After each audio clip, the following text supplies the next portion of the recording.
dating can be interesting just because one, there's the language and there's the cultural distinctions. One is the language. For instance, for me, dating in Spanish is not necessarily difficult because my Spanish is fairly good. But yet many of the nuances to who I am are all in English, if that makes sense. I always feel like if I'm dating someone in the Spanish language, do they really get to know like the authentic, complete me? Because I feel like there's still, even though my Spanish is fairly good, there's still a part of me that is, I almost feel like boxed within the English language, if that makes sense. And then there are various cultural issues. When I think about the whole idea of masculinity and chivalry, particularly in Africa and South and Central America, men can be very, very chivalrous in ways that I never really experienced in the United States of America.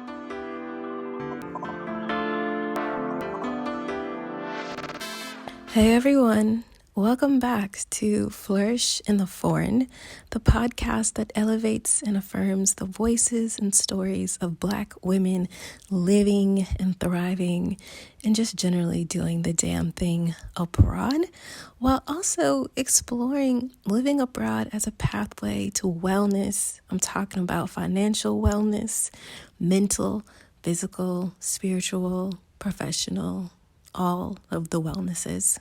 And this podcast aims to not only inspire you and let you know that we are out here doing it, but also really give you some tips, some anecdotes, some real life tools for you to go abroad and cultivate a life well lived. I am your host, Christine Job, and I am an American expat currently living in Barcelona. I am not only a podcaster, but I'm also a business strategist that helps Black women and women of color leverage their skills, their talents into viable and sustainable online businesses so that they can pursue thriving lives abroad that leaves them professionally fulfilled and, financially abundant in whatever ways that means for them.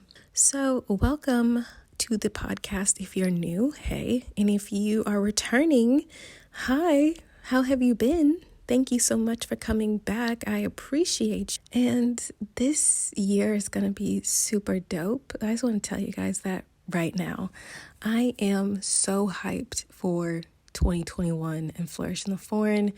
The stories that I have on deck, which I've been telling y'all since 2020, I know, but are so good, and I've been listening to them, and I'm just so excited to get them out to you. And I would love to just release like 20 episodes, which I have planned out all one day, because you guys would freak. You guys would be overwhelmed with the amazingness, but that's just not possible. So there we go. But just tune in, because a lot of cool things are happening in this space. I first want to shout out to Cynthia and Monique, who were the winners of Clubhouse invitations. They both answered the call and they were rewarded for that, okay? Cynthia has been a Patreon of Flourish in the Foreign, and I deeply appreciate that. She gave me some feedback via survey, and she entered to win a Clubhouse invite, and she got it. So congratulations. And Monique, who is a part of the email list, also filled out a survey to let me know, what was her thoughts on Flourish in the Foreign, and she was randomly chosen as the second Clubhouse invitation winner. So let that be a lesson to all of y'all. Y'all should be on my email list. Get plugged in, because I'm actually going to be doing more giveaways. And like I said before, I'm going to tell the email list and the Patreons before I tell anybody else. So, y'all know what to do. Thank you to everyone who filled out a survey. If you haven't filled out a survey, you could still do that, and I would really appreciate it if you did that. So go ahead, do that. I really like the feedback that I got. It is always really helpful for me, so I can give you guys what you want. And I was really pleasantly surprised, because a lot of the things you guys said that you want, I already have planned. So yeah, I'm excited. I can't wait for you guys to hear it and experience it, and for you guys to give me feedback on that. Also, if you're not following the podcast on Instagram, you need to go ahead and do that. Follow the podcast on Instagram at Flourish Foreign. I have a pretty expansive, I think, library of IGTVs. So you can go to the grid, but if you go to the IGTV tab, I've talked to, I want to say like 8, 10, maybe I have 10 IG lives up there talking to, some of our podcast guests, me doing solo. Everyone on IG always has really great questions. We always get down deep. We have really interesting conversations. So if you're just now discovering Flourish in the Foreign, welcome. Even if you've been here for a while, but you weren't like plugged into the IG, I know some people are like, I'm not an IG person, but you can actually watch the IGTVs on your laptop or on your desktop too. Another thing I want to bring your attention to is that Flourish in the Foreign has a YouTube channel, and the YouTube channel is really starting to gear up because I actually have a lot of content coming out this week, actually. So you definitely want to make sure you're subscribed to the YouTube channel. And in particular, this Thursday, I'm dropping an interview with Aquania Escarnet, who is a fellow podcaster. Her podcast is called The Purpose of Money Podcast. And she is a 3-time expat. She's a diplomat who's currently stateside, but she has served in Haiti, Ecuador, and the UAE as a diplomat for the United States. And we had just a fascinating conversation about money, right? I'm going to have her on the podcast, but this YouTube video is all about money.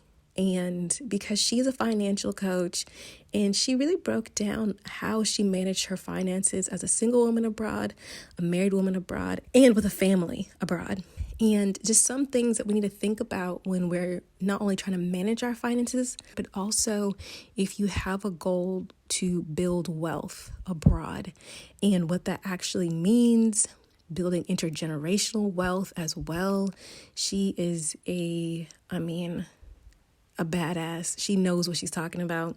She's a recent hotel investor. She is on it, and whenever she's speaking, I'm like, let me take some notes because she knows what is up. So our YouTube video is going live on Thursday, and we are actually co-hosting a Clubhouse chat on Friday at 12 p.m. Eastern Standard Time, I believe. Be sure to check back with my IG because I will be advertising it there at Flourish Foreign. And so if you're on Clubhouse, make sure that you stop in and have a conversation with us. We're going to be chatting about moving abroad, finances abroad, like all the things. So in response to some of the DMs I've gotten in Instagram and Facebook, and I recently did a Clubhouse chat, I have a lot of people who want to talk more about my personal story, talk more about what I do and how I help people go abroad, and my experience and my thoughts on how to take your skills and go abroad.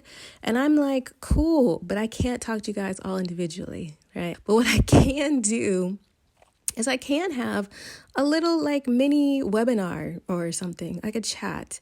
And so I'm having that, and it's going to be this Saturday.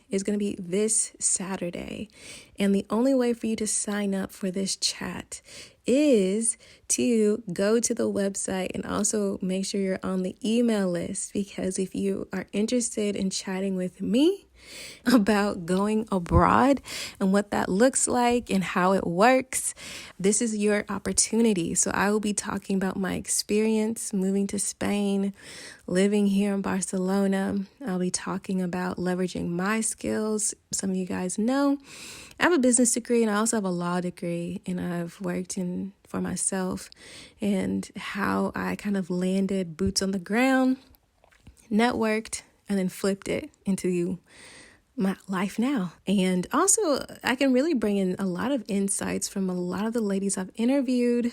I've interviewed well over 50 women. I know I don't even have 50 episodes, but I have interviewed well over 50 women. So I have a lot of things I can share. Also, talk to you guys about if you're interested in my course that is launching next week. It's a 5-week course, Flourish in the Foreign, International Living Made Possible. And if you're wanting to know, everybody has a course, Christine. What makes your course different? Tune into the webinar and I'll let you know.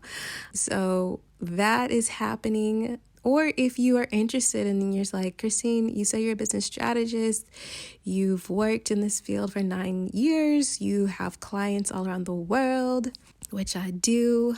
I've had clients in Bangladesh, I've had clients in the UAE, in the United States, here in Spain, and you're like, how do you get clients? maybe you want to know that.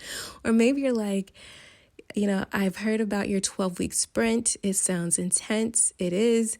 I want to learn more about exactly what is the nitty-gritty. Like, what is the kind of transformation you are making these people's lives, Christine? And I will tell you all about it. And it's going to be 1 hour.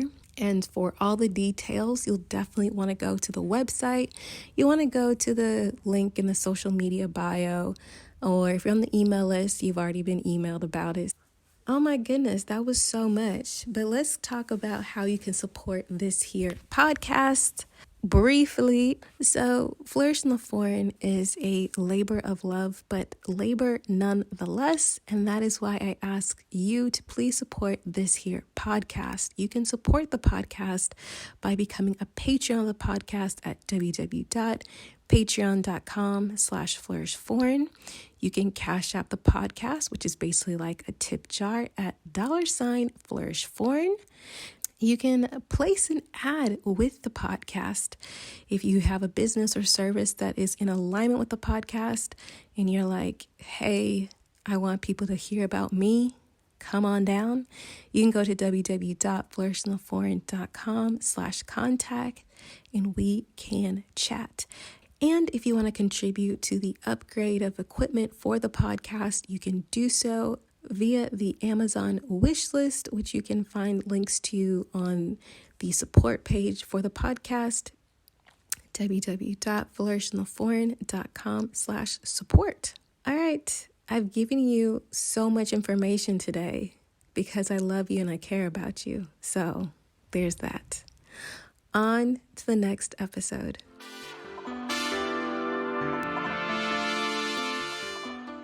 So this episode is all about dating abroad.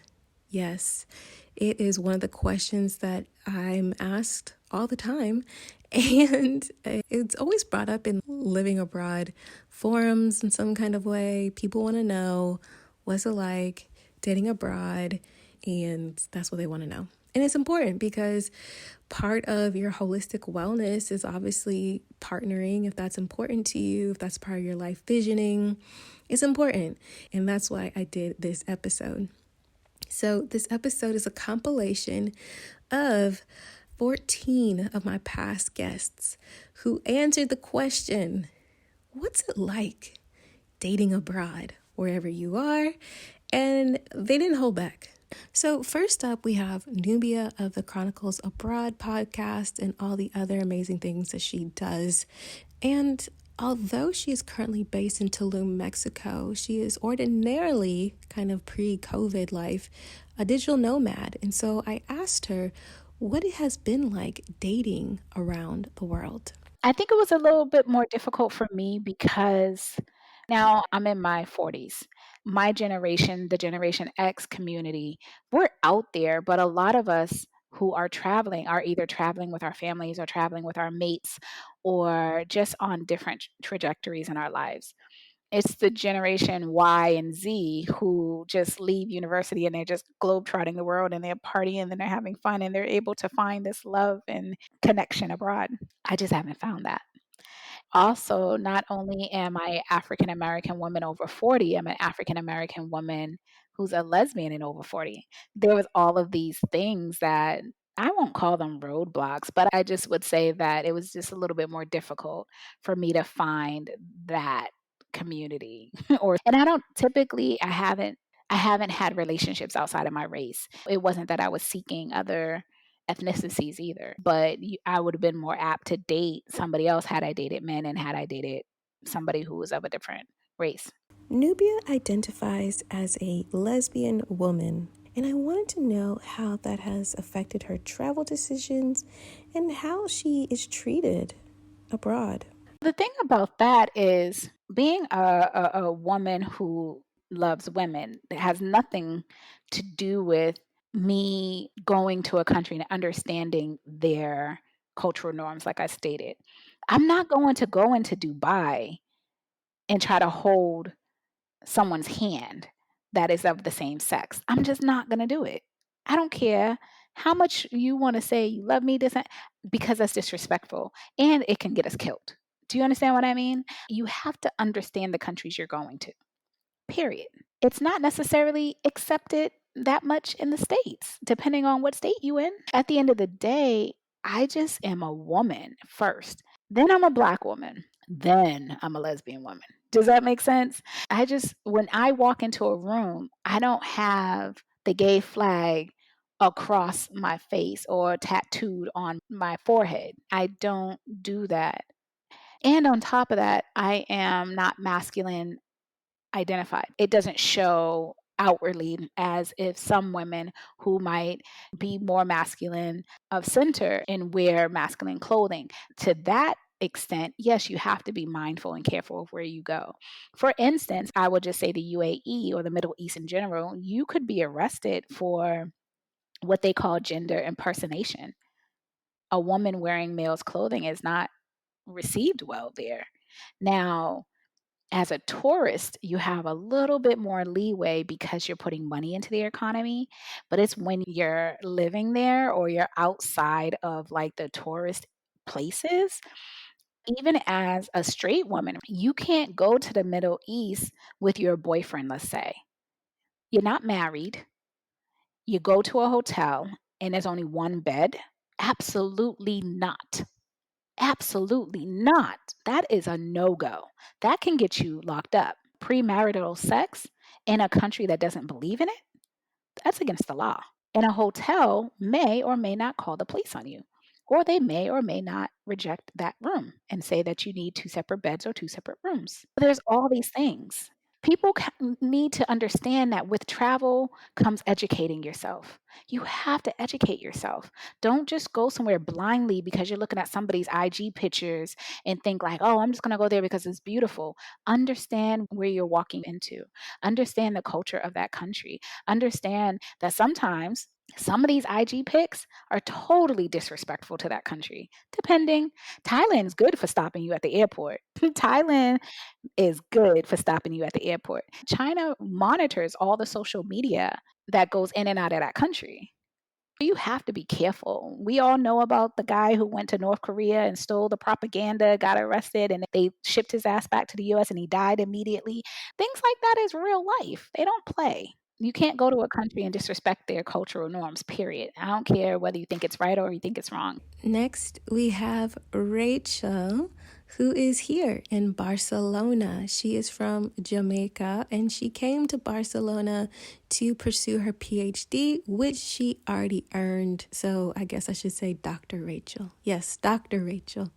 And so I asked her what has been her experience dating here in Barcelona. See, my dating life is kind of complicated because I think through undergrad, well, high school, boarding school, undergrad, law school, and then starting here, I was always in a relationship. So I never really did the dating thing. Whew, dating in Barcelona. I think it's tough, especially if you want to be with a black man. As a black woman, like if you want to be with a black man or have a black spouse, it's tough because there aren't any options, really. What I've seen with my really good friends, or like my sisters, they found their guys, beautiful black love couples on the Tinder. And what I think, based on everybody else's experiences on the Tinder, I personally think that my two sisters probably found the only two good ones on the entire app. I'm a little bit scared to try anything like that, so I wouldn't have done it, but they have done it and they were successful. So I guess it's possible. I just don't know if it's probable because everybody else has told me There's nothing out there. And you can see that on the streets. There just aren't many black men available, and the black men that are there are with white women. But right now, I'm not really looking. I think this would not be a good place to look, though, if I were. Not a good place. If you guys been listening to the podcast for a while, you know that I had Valerie on the show pretty early on. And Valerie is from California, but is living in Australia. And she came to Australia as a professional basketball player. And now she is just like a multi-passionate entrepreneur doing so many great things. And so I asked her about her experience dating in Australia. Well, I'm married to a white Australian man. I guess I've been pretty blessed in that way that I was able to find a husband here. But dating life in Australia was challenging because the pickings are slim. But I talked to my little sister in California. She says the same thing right now. So I guess it's not really that different. But in my experience, I felt like when I would date, they would put emphasis on my race. Oh, never talked to a black girl before. There's no African American men here. So your options are, Australians, which are predominantly white Australians, like African men, which is still a very small percentage. And then you have an even smaller percentage of Sri Lankan, Asian, and also Aboriginal men. So the main ones that would approach me were white Australian men. And it was always a thing of me being black was something that I don't think they were necessarily always comfortable with, because interracial dating here is not that common. You rarely see it, and if you do see it, it's typically an Asian woman and a white man. So similar to San Francisco. I almost felt like, oh, I'm not going to find anyone here. And I started online dating. It was horrible in the beginning. And I remember this point, I was like, you know what? I'm done feeling this need to be with someone. Because I feel like that is the real issue at hand. This desire and this pressure to find someone at a certain age and have children and all these things. I felt that pressure from growing up and those expectations from society and definitely from my parents. I felt like I was dating from this space of neediness. I feel like they could sense that, so they weren't really drawn to me. I remember the day where I was like, I'm done. And I deleted the app. I was like, I'm just going to enjoy my life in the way that it is, and I'm just going to enjoy being single.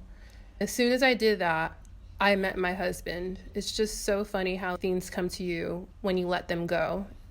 That's one thing I would just, if anyone is keen to move here and they're single and they're open to dating, just be yourself and don't even really go looking for it, because it will always come to you when it's meant to. Next, we have Carla, and she has been abroad for, I believe, the past 10 years in 7 different countries in higher ed, and she just has a fantastic episode. So if you haven't heard it, be sure to listen to it. And I asked her about her experience dating all around the world. My philosophy on dating is I date who likes me. And I know that is very broad. That means I date outside my race, if folks really want to know the blatant truth. I date who likes me. And I look at it as a date. These are opportunities to meet potential suitors. But I have not made that a huge focus. Now, I will say that in the past almost 8 years that I have been living out consecutively, I did get married and divorced while I've been abroad. And no, I did not marry a US citizen. I did marry someone of my race, and it didn't work for a variety of reasons. But that has not discouraged me from continuing to date. I took some time to heal from my divorce, and I am now back at the place where I'm open and willing to date and willing to potentially look at long-term relationship that may lead to another marriage. I go out and enjoy myself. I do a lot of things solo, whether that's going to the movies, 5-star restaurants, traveling. I may have a date while I'm on a vacation in the country and it may not work. And I was like, okay, great. It was lovely meeting you and having dinner with you. Next, we have Jamila, and Jamila is based in Buenos Aires. And if you remember her episode, she actually landed in Buenos Aires via tango, the dance. And I mean, her story of how she even got into tango is like a movie. So if you haven't heard that episode, highly recommend you to check that one out as well. And so I had to ask her, what was it like dating in the tango capital of the world? Oh, dating. That's fun. I feel like the men here are interesting. There is a word they use like hysterical, which kind of, I think, accurately represents all of the dating culture in Buenos Aires or in Argentina. And it's this kind of game, I think, that everybody has agreed to play where there's just a lot of unnecessary drama in relationships. I do think the men, as compared to the United States, are more in touch with their feelings, for better or worse. You hear about them, their feelings a lot and how they feel about everything. And so I just feel like there's like a lot of this kind of drama that's going back and forth that you kind of have to engage in. I think it's just a cultural kind of game that you play in dating. I think as a Black woman, there is the shadow of how Black women are represented on TV or in music culture that you do have to pay attention to, especially when you're, first meeting people. I definitely have met some wonderful men here and that I've had great relationships with, but definitely run into guys that it felt like they were just wanting to try it out because they had only seen it on TV or wherever they were watching, maybe on their computers, trying to discern that when you're first meeting someone, if you're interested in them and how you feel about that personally. I realize that I am different, that I am unique, that I do stand out, that technically could classify me as exotic in this culture. And so there's going to be some of that, but then I think I also am mindful of not wanting to be fetishized either. I think there's a balance to that. I always feel like I kind of always playing here. I think it's gotten better as I've been here longer, as my Spanish gets better, my ability to kind of weed that out from the beginning. Next, we have Helena, and she really shared her story of how International Development Peace Corps landed her really doing a lot of work on the continent of Africa and how she really got physical and mental and emotional healing by moving to Asia. And I wanted to know about her experience dating abroad, and her experience dating abroad actually became dating and marrying abroad as well. I dated one guy who actually became my husband. I probably met him maybe 6 months into my being in my village. He wasn't from my village. He was from the town, maybe 30, 40 minutes or so outside of my village. And I dated him, and we wound up falling in love with each other, and we got married. And so it was interesting. He was always really fascinated by other Black people and the experience of Black people in America. We're not together anymore. We wound up getting a divorce probably 8 years after we got married. But I appreciate the fact that I met him because I was able to learn more about his culture than if I had to just sort of figure it out on my own. So he sort of became like a cultural translator for me, if you will, during the 2 years that I was there in the country. I learned a lot about politics. I learned about the complication of religion, of being a Muslim, but also being able to follow certain traditional aspects of African religion as well. It was just learning how people interact with each other between tribes. Yeah, it was very, very interesting. And his father had 4 wives and probably others, but there were 4 main wives. And so this was my first time learning about what it's like to be in a family of people with multiple wives. So it was just a period of a lot of firsts, of a lot of expanding my mind on what is right, what does it mean to live right, or to live according to your culture, and trying to explain that to both sides of our families was very, very interesting. I asked Helana to really talk more about the differences in dating culture that she noticed between Togo and the United States. I felt like, well, and this is also my perspective from 20 years ago. So my perspective now as a 42-year-old woman, it was very different from what it was when I was 22. But when I was dating a Togolese man, I felt like he was a lot more attentive than probably what I was used to in the States. He seemed very interested in who I was, which kind of seems basic, but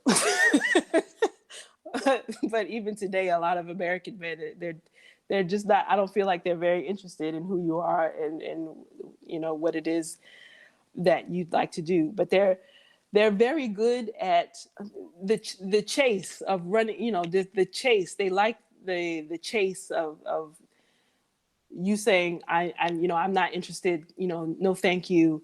It's almost like they take that as a challenge. When you say no, respectfully, they'll keep coming back just so that you'll know that they're serious about being interested in you as a romantic partner. And so, they kind of jump through hoops to sort of get your interest. So whatever they need to do, whatever they need to spend, and, not that he came from a very rich family, because he didn't, but, whatever means he had at the time, he was willing to invest it to get my attention, which was really nice. All right, next we have Kefra, and Kefra is New Orleans, Atlanta, all up in Madrid, and she is an auxiliar de conversación in Madrid and also a writer and a comedian. And I asked her all about her experience dating in Madrid. And as a bit of a warning, in case you're around children or you have sensitive ears, this next section does contain explicit language. Well, I mean, girl, the woes are here too. Let me tell you that up front, live and in living color. Yeah, they ain't shit here either, girl. Now, before you hashtag not all Spaniards me, I'm sure there are good ones. Some of my friends have gotten married, had children and everything. I seem to be finding the duds. And I'm a tough bitch to date, to be quite honest. I don't take a lot of shit. I'm a 40-year-old woman. Patience has never been a virtue that I hold, and it's even less here because you are fetishized a lot as a Black woman, and men, especially because I'm bisexual, but men that I've encountered, they start by invoking your skin color. I get these intros like hola bombón de chocolate. Another guy said, oh, a Black beauty. And I'm like, the horse? Like, son, you've already lost. What are you doing? Spanish guys, they feel the need to tell you, like, and they say the wording is very specific. I've never tried a Black girl before. Or I've never been with a Black woman before. And I'm just, that's nice. I have. I don't know where you're going with this. That always messes them up when I'm like, well, I have. So I wasn't curious if you've been with a Black woman or not, Pedro. You can let that slide. I have no idea. But they say things like that, like you're supposed to be, oh, well, let me be your first. Nah, son. That's not going to happen. I wasn't wondering, actually. Some Black women here in Europe are trafficked from other places. So some people seem confused with the fact that you are a Black woman here on your own. You chose to come here. You're traveling. You're American and not a prostitute. I've been approached standing outside the metro in my most non-prostitute-ish wear. Like, literal jeans and a t-shirt, afro in full effect. And this dude comes up and asks me if I want to take a walk with him. And I'm like, I'm waiting for my mother. And he said, tu madre. Surprise. Yeah, dude, I have a mother. She'll be here any minute. What do you want? He said, oh, well, you're very pretty. And I'm like, I know what you want, though. He said, well, let's take a walk. And I was like, this dude has to be 70 something. He was just like, you want to take a walk with me? And I was like, I'll take a walk with your grandson. God damn, I'm 40, but I don't need to be trolling the nursing homes yet, do I, son? Jesus. But you literally will be existing while black, and people approach you in the most sideways ass manners. I gave up on dating. I cut it all. Tinder, everything. Well, I was into someone that I had been seeing and talking to for a while, and I got ghosted, and that really hurt. But people will just insult you here. A lot of people seem to be very superficial on these apps. And my boundaries are very clear. Even on my profile, I say, I don't want to talk to you about sex. I am not looking for a friends with benefits situation. And I'm not going to give you free English classes. Dudes do this thing where they swipe right 100 times and then just see whatever pops up. I matched up with one guy and he sent me a message that said, and this is a quote, very, very, very ugly. And another guy sent me a message in Spanish that basically says, what a fucking dog. And so I sent him a troll face, that image of the troll face laugh meme. And then I screenshot it and put it on my Instagram and my Facebook. I made it public and said, if you know this motherfucker, tag him. And send it to his mother. I would get stuff like that a lot. Or people who immediately, oh, it says on your profile you don't want to talk about sex. Why? Don't you like sex? Like I'm frigid or something because I don't want to talk sex. Because I want to know that you actually have a brain in your head as opposed to know that you're capable of grinding your genitals against another person. God forbid you use your brain. It's really such a turnoff to me to discuss sex with someone who is not my partner, really. I'm not opposed to it, but I'm not going to just jump into it right off the bat. I don't even fucking know you. And they expect that. When I'd say, oh, well, maybe we could meet and have a glass of wine or something, and they would be like, is that all? Are we just going to have a drink or are we going to have a good time? They want guaranteed ass before even leaving the house. And I am not about that life. That does not work for me. That is not what I want. And if you could read, this is clearly stated on my profile. And when I said that to someone, he said, like, deja de tonterías, which basically means stop talking stupid. And I just decided this is not good for my mental health. It's truly not. This is not good for me. Do I want to keep opening myself up to abuse from absolute strangers? No, I'm not the best looking one out there. I am aware.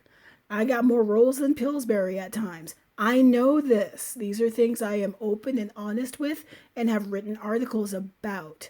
But just because I'm a big girl and just because I'm not quote unquote pretty doesn't mean that I'll take any dick that comes at me.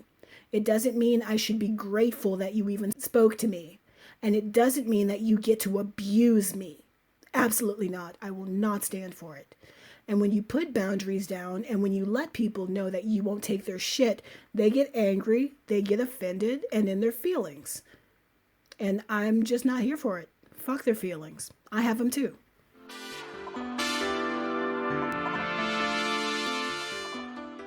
Hey everyone, I hope you're enjoying this episode of Flourish in the Foreign, and if you are, please be sure to take a screenshot, tag Flourish Foreign, and share it across your social media networks. It's really important to share these stories.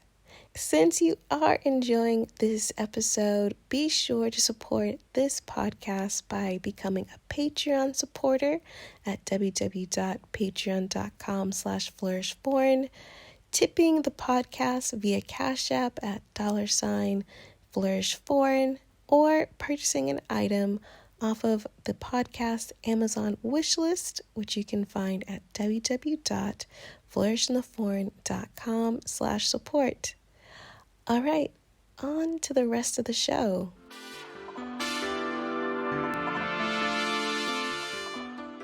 Next, we have Adma, and Adma is so lovely. I really enjoyed her episode. And in her episode, she talks about moving from London to Toronto. And we had such a key talking about dating abroad. So I'll let her tell you all about it. Being a Black woman dating here, I do definitely see a difference in the way Black women are able to navigate the dating world in North America as compared to in London. I think here I see a lot more interracial dating, particularly Black men not dating Black women. And I think that surprised me because I don't see that as much in the UK. Obviously, it's still there, but I see it as very prominent here. So I'd actually say that's probably been my most difficult element of moving here is that I guess I had an idealistic vision that I'm going to move here and meet my husband, but it's actually been a lot more difficult than that because I will unapologetically say that I am a very big supporter of Black love. I'm looking for a Black husband. I want my kids to be fully 100% Black, and finding Black men who date strong Black women here has definitely been an eye opener, I'd say, and a work in progress. It could be because of the circles that I hang out in. I'm very much a Northwest London girl where it's very predominantly Black. So maybe I've just not been exposed to interracial dating as much. But here it is very, very prominent. It's more prominent than I would see in the UK, definitely. Adma and I really got into this conversation. I did wonder if a certain extremely famous Toronto rapper who is undeniably successful and undeniably a bop maker, but arguably quite corny for at least women who've had some experiences, who've seen some things. And I wondered if that was indicative of the dating experience in Toronto. I mean, y'all don't come for me. Or do. I said what I said. So you see exactly what you just said about corny. That is exactly what it is. And I think maybe if you spoke to a Canadian woman, they'll be like, what are you talking about? Like, we got swag. Your men don't have swag. They've got Drake swag, but to us, it's corny. And one of the things that we always get slated as British, but we say they haven't got any sauce. And what we mean by that is maybe the forwardness and the confidence that we see in British men, I don't see it here. One of the biggest pet peeves I have about Canadian men, and I'm going to put this as a public service announcement, the men here are very used to being chased down. They don't do the chasing here. They are very much a let me sit back and see what you've got. What are you bringing to me? Why should I pick you? Whereas the swag I see from British boys is if I like this person, this woman, I'm going to go get her because I can't let her go. I see that drive. Whereas this laid back attitude that they have of I don't need to put in any work, you need to put in the work for me, I cannot deal. And it's something that I don't know if I'll ever be able to wrap my head around because it's so different to what I'm used to. As in, I'll give you a really good example. I joined Hinge, which is this online dating site. And in my first week here, I matched with this guy and I was like, great, maybe I am going to find my guy here. So we were talking for a few days. And then he said, oh, do you want to meet up on Friday? I said, fantastic. I found a good one. So then it got to maybe Wednesday and he said, so what are we doing on Friday? I said, yeah, I'm cool. Like you said you wanted to meet me, so let's do it. He said, okay, so when are you going to book the restaurant and let me know what time to meet you? I said, what? What are you talking about? So you've asked me on a date and now 2 days before you just thought I was making all the plans and you were just going to show up. Again, that might be what some people are used to, but in the world I come from, if a man has asked me on a date, I would like to think that he was taking me out, no? And I'm not used to that waiting for the woman to make all the moves and you just wait and see. And someone explained it to me in Toronto that there are more eligible women than men, if that makes sense. There are more good in inverted commas woman. So when you meet a good in inverted commas man, they know that there is one man to 20 women. So in his mind, you need to work for me.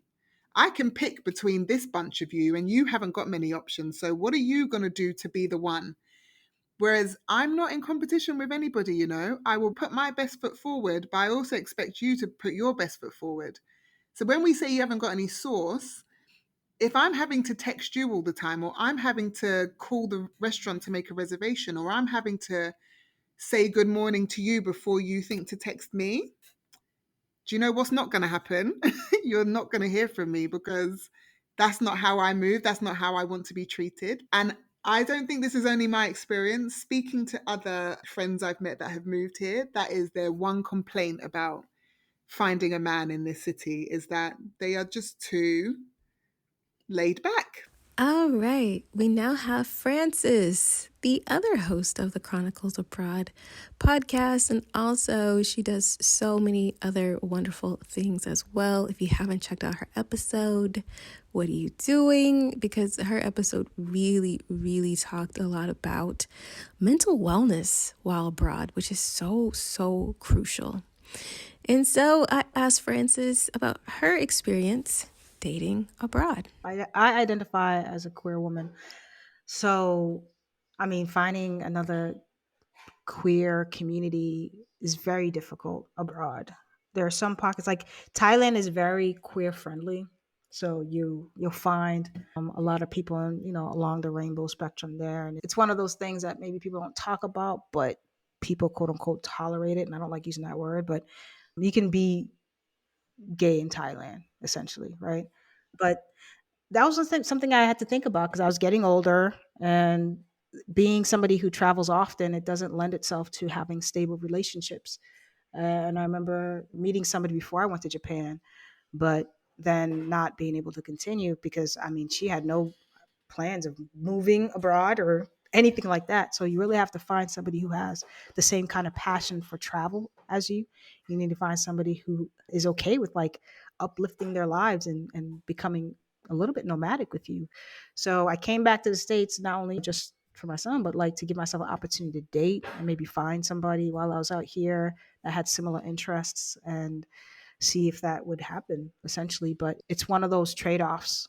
And so if you are looking to, get in a relationship, you need some form of stability, a little bit, even if you cross paths with people, because what you find is like people cross paths with people, but they know it's temporary. So it's just like a fling for that moment. But then you find people who meet each other abroad and then it becomes something.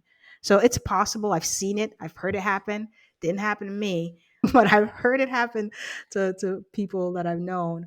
So dating abroad, no. As a queer woman, nah. I asked Frances to share some insights on finding queer-friendly travel and expat locations. The first thing I would Google, like some of the most queer-friendly places. Taiwan is super queer-friendly, like probably the most queer-friendly place I've ever visited. And Thailand is super queer-friendly. So do a little bit of research of the countries that are queer-friendly that you would like to live in.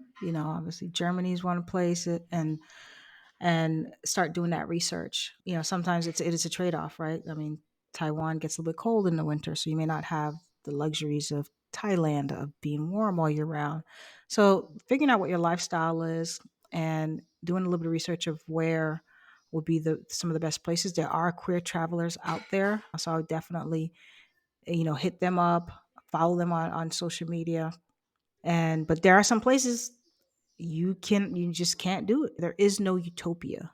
It's all about the trade-offs and what are you willing to trade over, to live a life that's comfortable for you, live a life that feels safe. But just reach out to folks. There are plenty of places to go. Japan is a little, but Tokyo is very diverse, so maybe you don't go into the rural parts of the towns, but maybe you go to a big city like Tokyo who they're accustomed to some of that stuff. So we return back to here, Barcelona, and we have Chloe. And if you guys remember Chloe's episode, she talked about how she maintained an 11-year relationship being long distance, Yes, while she was all around the world and she maintained a long distance relationship. And so I asked her to really talk a little bit about that, but also talk about dating here in Barcelona from her point of view. I was in a relationship for 11 years. Very, very long time. I started dating this person when I was 19. If you asked me if long distance relationships work, I would tell you no. Because every other long distance relationship that I've seen has not worked. It just worked for us, and I see it as a fluke, to be honest. The main reason why it worked for us is because he didn't put any pressure on me and he allowed me to be me and do what I'm doing. Every year I had this contract and I would return home and get a new one. And I would always say to him, if this is not what you want, then we can end this. However, I'm not going to give up my dreams for you. I love you, but I'm not going to give up my dreams for you. This is something that I want to do. And he was supportive of that. And then when I was in those countries, there was no pressure in terms of we have to Skype each other at 7 o'clock every day. And if you're not there, it's going to cause an argument. And why aren't you contacting me more? Why aren't you putting more effort? We didn't have any of that. It literally was, we'll talk when we can, which tended to be most days. But if we couldn't, we couldn't. And we understood. He understood if I was off out doing something. I understood on his part. We made efforts when we could speak to each other. What I saw from other couples was that there was a lot of pressure on it. And there were arguments caused because you didn't get on Skype at 7 o'clock when you said you would. And what does that mean? Who are you with? Which ultimately led to all those relationships breaking down. Like I said, every other long distance relationship that I saw with people that I was traveling with or living with, they didn't last. And it just did for us. And the only thing that I can attribute it to is because there was no pressure on it. He always came to visit. I definitely opened the scope for his travel because he was one of those people who didn't really travel much through his childhood. And then when I got home, the idea was for us to come to Barcelona together. The issues arise was that what I realized is that ultimately he didn't want to leave the UK. He was very much attached to it, and he hadn't really been honest with his feelings about leaving the UK. And I knew that I couldn't stay for him and be miserable.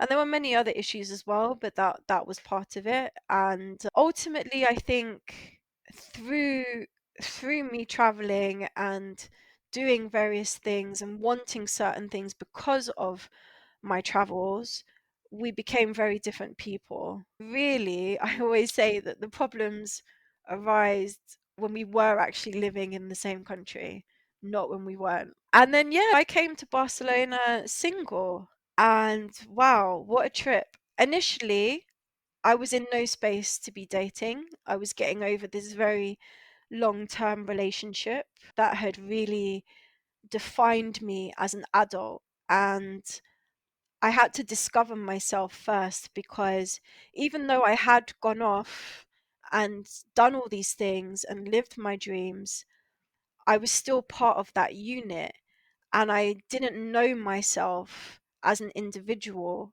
I only knew myself as part of that unit, and I had to learn what it was for me to be an individual before I could even think about dating. And then once I started, you got to remember the last time I was single, I was 19. Internet, the apps and everything, it wasn't a thing. Now everyone, and particularly in Barcelona, it's all about the apps, and I cannot get my head around it at all. It feels so superficial. It feels like you're going shopping, and it takes away that layer of getting to know someone before you write them off. Because like I always say, like my ex, I wasn't particularly attracted to him when we first met, but I got to know him and that grew. And these apps take away that opportunity, and you could be missing out on someone really great because you're so superficially swiping away. And I just, honestly, I'm still in a stage of trying to understand and navigate this landscape and trying to understand if it's even something I really want to be a part of. Because so far, my experience of it has been negative. I'm not particularly open to it. I definitely prefer the old school way of just meeting someone and talking to them. Maybe I'm too old for it, I don't know. But it's not been easy because I've been very resistant to this app lifestyle for sure. And then there's the element of I've never dated outside my race. Am I open to it? I'm still trying to figure that out, to be honest. I want to try to be open to it, and I want to attempt because I don't like to write things off without even trying. But I'm conflicted because I've always seen myself with a black man. I've always seen my kids as being black. I've always seen myself raising my kids within my culture and not having anything to conflict with that because I'm very proud of who I am culturally. My kids will definitely be proud of who they are culturally. And I don't know if I'm open enough to introduce another culture into that. Barcelona is not somewhere where there is an abundance of black men. There's hardly any, to be honest. The ones that are here, tend to be in interracial relationships.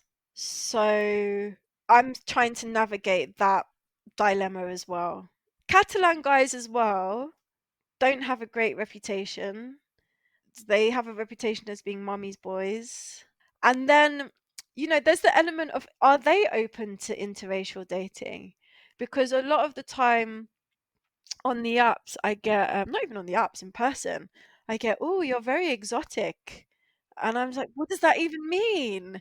Like, I can't date someone that, treats me like a frigging ice cream, Like, how am I exotic? I'm not a fruit, I'm a person, a normal person of this world, and you should be used to seeing people like me, but for you it's a novelty, and that in itself is an issue for me. I haven't just heard this from black women, I've heard this from women in general, that dating in Barcelona is terrible and the app culture is terrible, and it has made the general opinion is that it has really converted men into betas. That's going to be a controversial statement to say, but I'm saying it because they no longer have the confidence to come up to you and talk to you.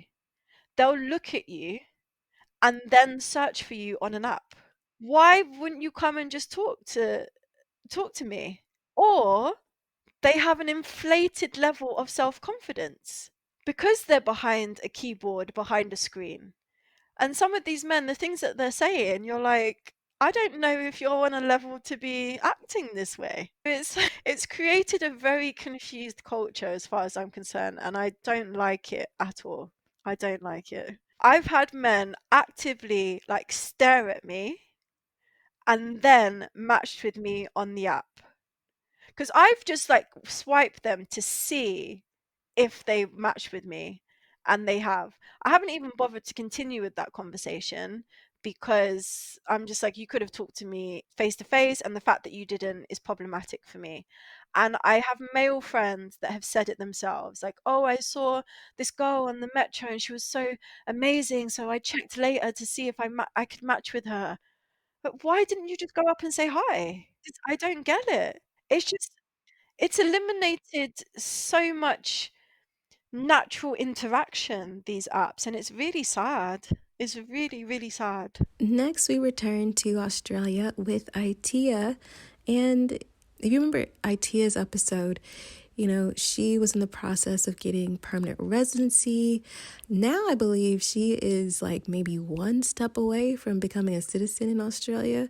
So amazing episode, really talking about residency, citizenship, but also how to get a job abroad as well. So if you haven't checked that one out, I highly recommend, of course, that you do.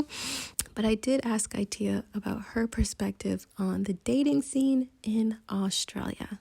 And here's what she said. The dating scene in Australia, and I'll even say that I can't necessarily blanket statement Australia per se. I can only speak about Sydney in particular. And I'd say that I didn't think the dating scene was amazing at all. I think it's one of the downfalls of Australia that I think is really unfortunate is the dynamic between men and women. I was used to courting in the States. I found men to be quite forward when they're interested, and really into the point that you're just like, I'm not interested, please leave me alone. But they weren't shy. Whereas here, I felt like men were practically asexual, literally doubting, like, okay, am I not pretty enough? Am I not interesting enough?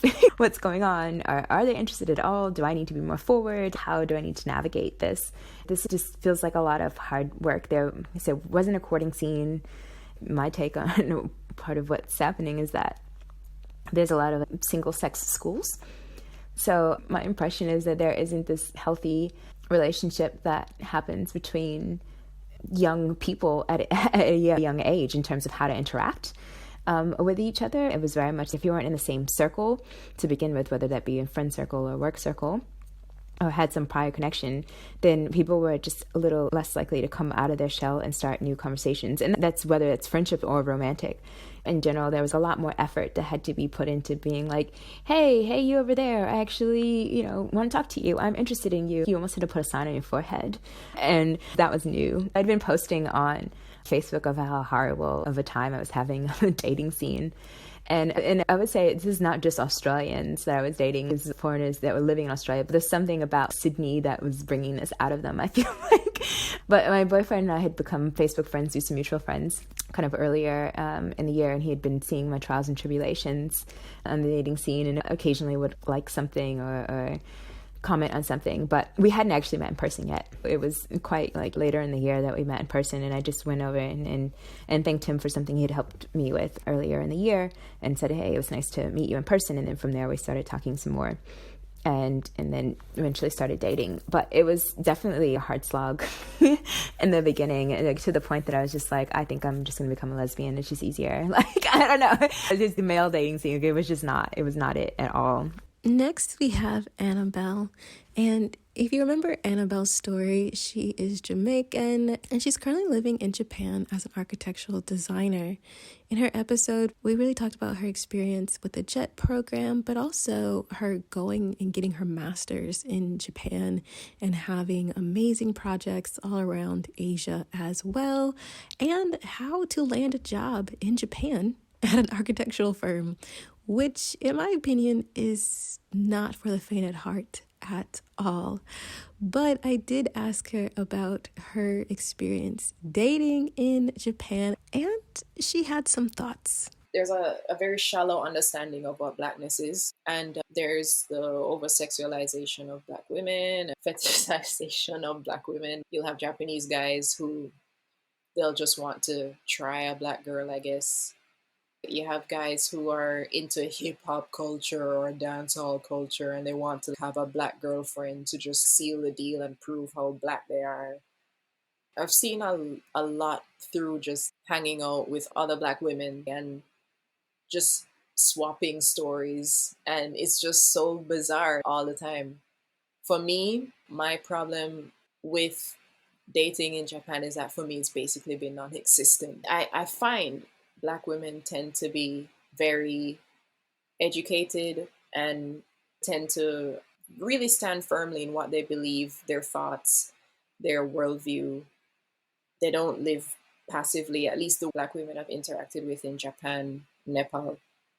They're very sure of themselves. Their opinions are mature. They've thought these things through. They've evolved in their thinking. They have reasons for thinking the way they think and stuff. And I can only speak to my friends who have dated Japanese men, or like the brief encounters I have had with Japanese men, is like they don't like it in their own women, and they don't like it in any other women either. The opinionated thing, it just turns them off. They just want you to be cute and funny and agreeable. Of course, this is not everyone. I would hope that goes without saying. I'm speaking in a general, overwhelmingly regular, all the time kind of thing. It's just a pattern. Next, we have Jackie from the Jackie O Life. And Jackie's episode was just so empowering and so amazing. She is a digital slow mad. She is a single mom of a cute baby girl.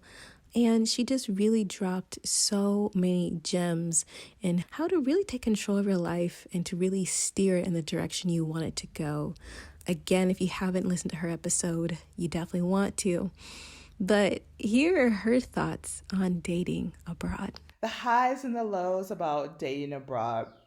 Sometimes I do have a problem because you're different, right? And men typically are attracted to different, quote unquote, exotic things. And that can get, for me at least, a little annoying. I am an almost 6 foot tall Black woman with dreads to the middle of my back. I can get a lot of attention, particularly male attention, and it doesn't matter whatever country I go to, be it like Vietnam, countries aren't particularly fond of dark skin, I still get a lot of attention. Be it healthy attention, be it not so healthy attention, I still get it. Dating can be interesting just because one, there's the language and there's the cultural distinctions. One is the language. For instance, for me, dating in Spanish is not necessarily difficult because my Spanish is fairly good. But yet many of the nuances to who I am are all in English, if that makes sense. I always feel like if I'm dating someone in the Spanish language, do they really get to know like the authentic, complete me? Because I feel like there's still, even though my Spanish is fairly good, there's still a part of me that is, I almost feel like boxed within the English language, if that makes sense. And then there are various cultural issues. When I think about the whole idea of masculinity and chivalry, particularly in Africa and South and Central America, men can be very, very chivalrous in ways that I never really experienced in the United States of America, in the sense of opening doors, buying flowers. If you've ever dated Nigerian men, they are over the top in terms of gifts and writing love letters and all that stuff. For me, that can be a little bit too much, and I'm also a very independent woman. It's just navigating all of that and just trying to figure that out. And then understanding that as a US passport holder, that is something that is very desirable. Understanding that everybody who's trying to date you does not have the best intentions, and being able to decipher through that. And some guys will go all out to like date the blue passport holder, and just having that in the back of your head as well before you go and fall head over heels for somebody, and 6 months later you married to somebody you shouldn't have been. He got his papers and he went on with the next one. Immigration doesn't happen that quickly, but I'm just telling the story. But overall, I've enjoyed it. Like particularly African men appreciating my Blackness and my boldness. I would say in many ways, there's so much that I see in African Americans they don't even realize is like hella African. I look at most Black women, I'm like, oh yeah, you got some Yoruba blood in you. Definitely the stuff that you refuse to tolerate, that comes back to your Africanness. And I think particularly African men, they just appreciate that. And I also feel like African men of the diaspora, so all over the world. And that's the amazing thing when you can date melanated people from all over the world. Next, we have Kelly from Burn Bright, and her episode was all about how to take your career in social work abroad to Italy and to England, and also about the symptoms of burnout and how to resolve it, something that I think as Black women, we just have not been educated enough in. I know I hadn't realized I was burned out until many, many years until I actually got that language. And we actually continued that conversation on Instagram. And so there's an Instagram live that we did a couple of weeks ago. So if you haven't watched that, I highly recommend it, because not only do we talk about her experiences in London and Italy, we talked about dating, but we also talked about softness. Yeah, and how living abroad for her, and actually a lot of the people in the audience had the same experience, is that living abroad had brought some softness into their life. And that was such a beautiful exchange. And I think it's really interesting to frame softness in the context of dating as well. I think it's definitely in alignment with living a life well lived and all the possibilities to really be completely expressed. And that includes softness in any way that resonates with you. I say all that to say, I asked Kelly, what was dating in England and Italy like for her? Lovely. A lot easier than it was in the States. I found European men much more respectful and much more communicative. European men, to me, understood the concept of needing to talk before expecting anything in return. Yeah, it's normal to want to get coffee, to talk on the phone, to expect a level of socialization before an expectation of anything more. And in America, that's not always the case. Or it's, well, we texted a couple times, so should there be more? I'm somebody who craves true connection with people. That's just who I am. I need to know you. I need to talk about really deep things. And I would go to a pub and I would have that conversation just randomly with anybody, frankly, like not even in a dating situation. But in a dating situation, that was like an expectation. Well, yeah, like let's have a conversation about what's going on, or what you think about this, or what's your story? Where are you from? What was your life like in America? Or what's this about? For me, that made dating a joy. And I loved every second of it. I loved that piece of getting to know someone and having them get to know me and not feeling pressure in any way. I really enjoyed that. I just found it much more social, much more enjoyable. I found that people actually really dated, which was kind of nice. I feel like our culture has lost that.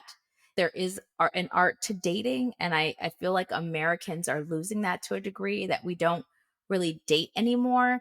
And I found that was a lot easier to do in England. Dating in Italy was weird. It was weird. Northern Italian was like really weird. Not a particularly amazing experience for me with Northern Italian men. Southern Italian was better.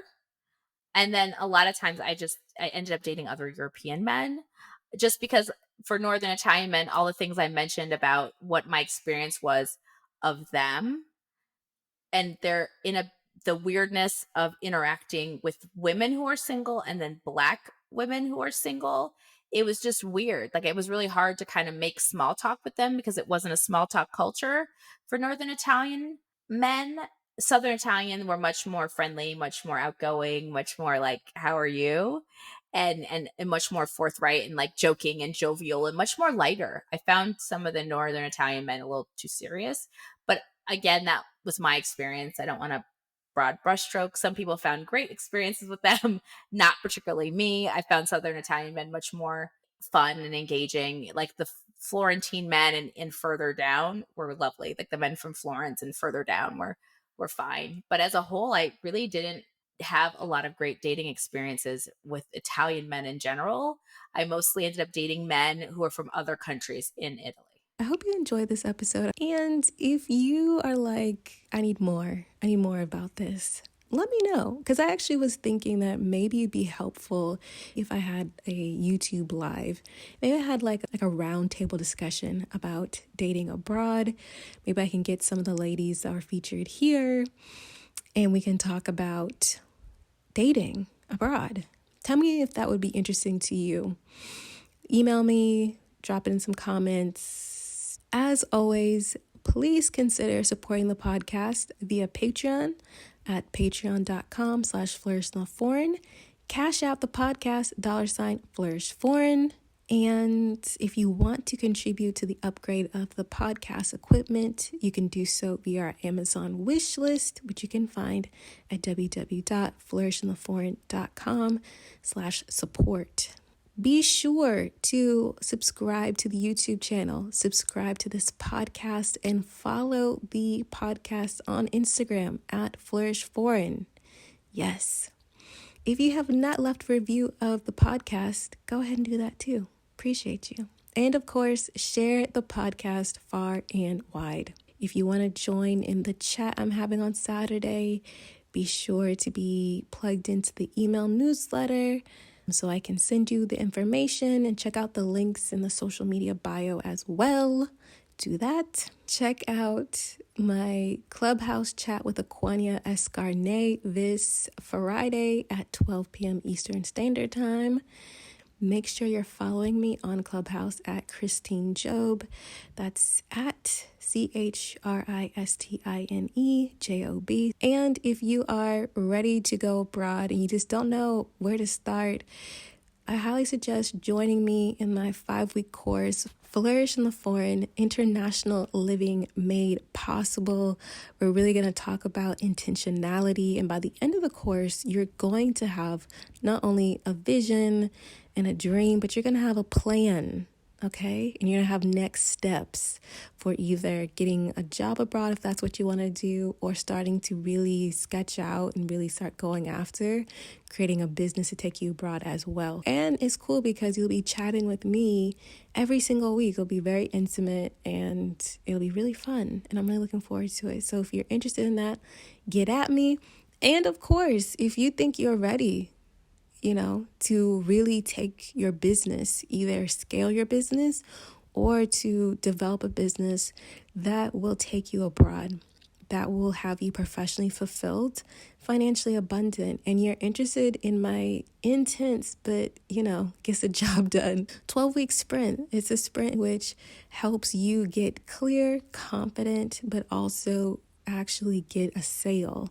That is what the 12-week sprint is all about. It's about developing, implementing, and iterating a viable and sustainable online business. So if you're really trying to go abroad this year and you're really trying to have a business, I think you should probably get at me. That's all I'm saying. But, that's just me. All right. And of course, thanks to Zachary Higgs, who produced the music of this here podcast. If you are looking for someone to produce music for your next project, I highly suggest contacting Zach.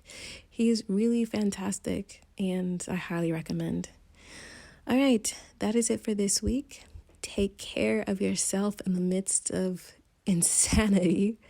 And in that care, please take time to truly vision what you want for yourself in this lifetime. Be bold and be brave enough to command it, to demand it, and then go after it. Until next time, go abroad and cultivate a life well lived. Bye.